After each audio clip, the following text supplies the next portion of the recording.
What's up guys? Welcome back sa ating channel, and for today's video po is i-compare natin yung tunog ng Subscoop tsaka MCV. Ayan.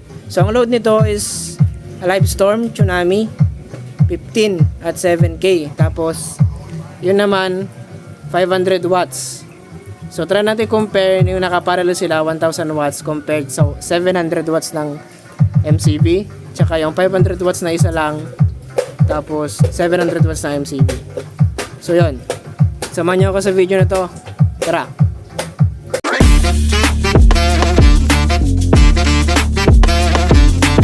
So bali ang gamit natin guys is mixer, dalawang crossover, isang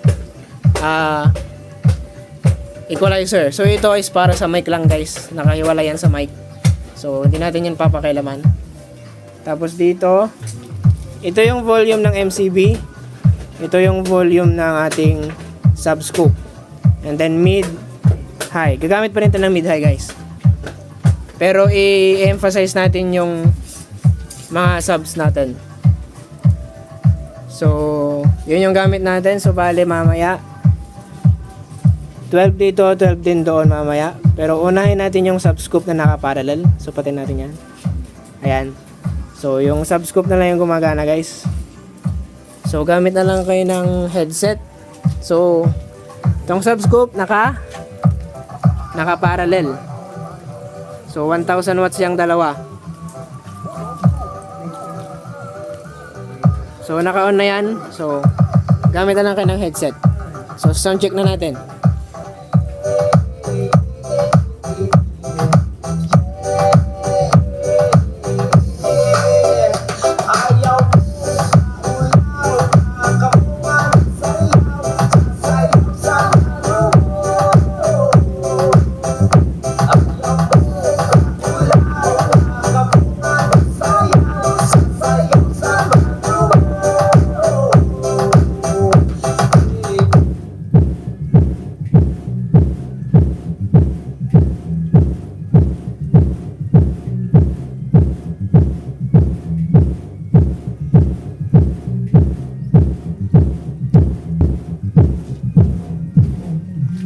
Yan, alas 12 guys.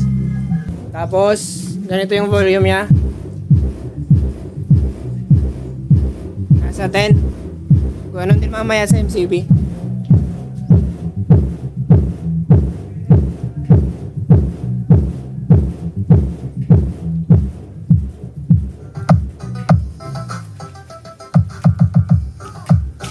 Sa MCV naman tayo. So patayin muna natin yung Subscoop, or yun muna natin tong, so, patayin natin yung Subscoop. Yan. So dito lang tayo. So gumagamit ako ng tripod guys ha. So pasensya na kayo sa galat. So may ginagawa pa rin kasi sa bahay. So yan. So gamit na kayo headset. So bago nakita nyo kanina alas 12 rin yung volume. Same settings pa rin. So silalagay natin sa 10 tong mixer.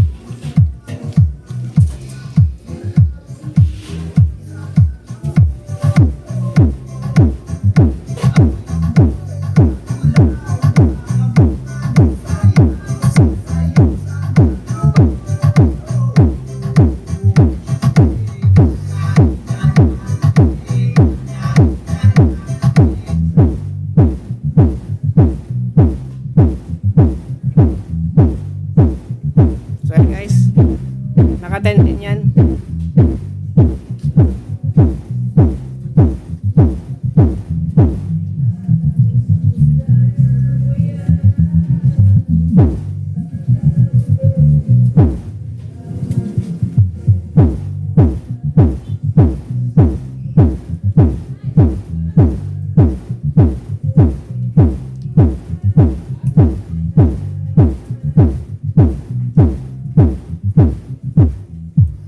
Guys, ngayon naman yung isang Subscoop lang yung papaganahin natin. So bali 500 watts na lang yung Subscoop natin. So umulan kasi guys, so medyo so tanggalin natin yung nakalink. Ito. Ayan, nakatanggal na yan guys. Ito muna tayo sa Subscoop. Isang subscoop lang yan guys, ito lang yung gumagana. Ayan.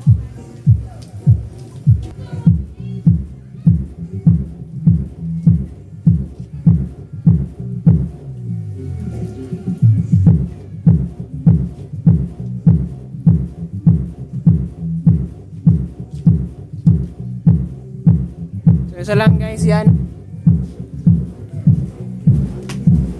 Tapos ayan. Pero pag ano natin, nagpipik na siya. Ayan. So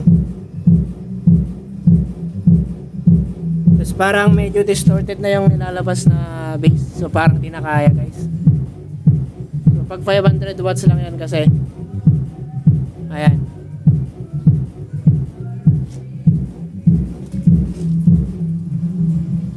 So ganun din yung volume, 10 pa rin. Try ulit natin yung MCB.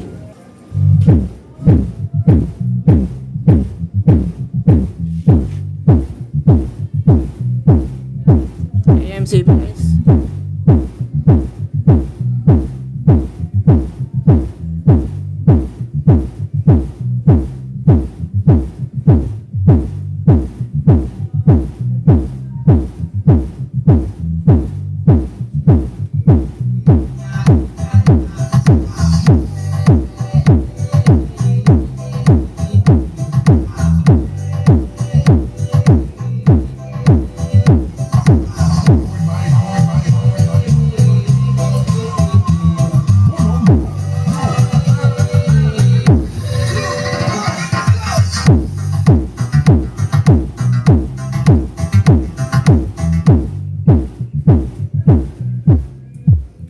Pinagkaiba na guys. So ngayon itatry nating tatlo yung papaganahin natin. Yan, nakakabit na yan.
Lasa Flower.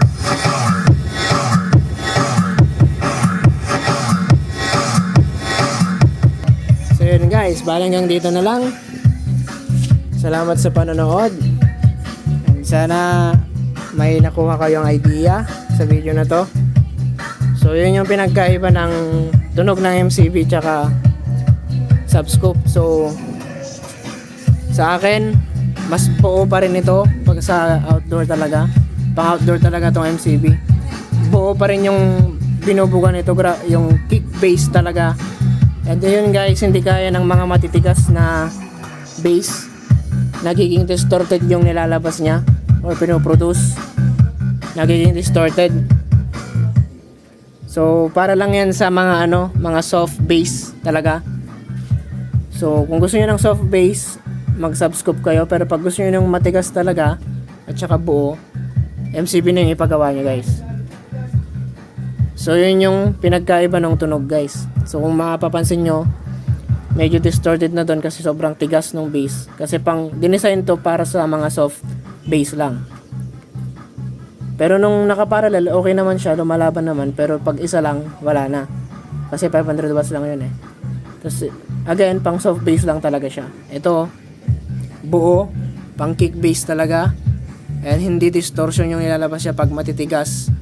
Kapag sa mga soft bass naman, ugong yung nilalabas nito guys. Ugong, yung maugong.